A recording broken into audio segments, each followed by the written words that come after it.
House Bill 4535. Imagine this. A parent takes their child to the pharmacy for a quick COVID-19 vaccine before school starts. Instead of the usual verbal consent and standard paperwork, they're handed a state-approved information sheet full of warnings about expedited development and long-term studies. The pharmacist now has to stop and collect a signed form before giving the shot, or risk losing their license.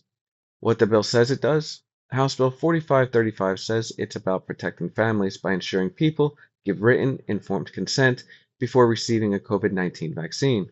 It also directs the Texas Department of State Health Services to create an information sheet explaining risks and benefits.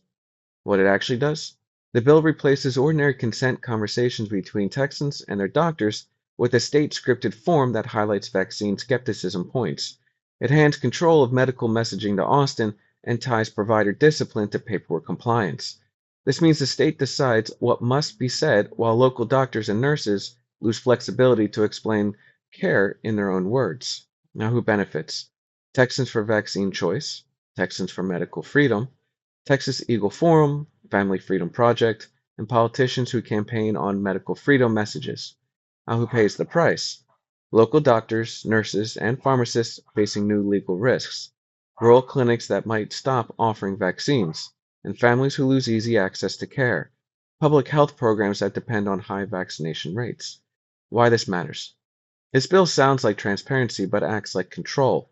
By turning consent into a political script, House Bill 4535 risks slowing access, fueling confusion, and weakening trust between Texans and their medical providers. Questions you can ask your lawmakers. How will the state make sure this information sheet stays science-based and up to date? And what protections exist for small clinics that make good faith paperwork mistakes? And why were medical professionals opposed to this bill ignored in favor of advocacy groups? Bottom line, House Bill 4535 turns informed consent into political messaging, giving the state, not doctors, the final say on how Texas discusses their own health care.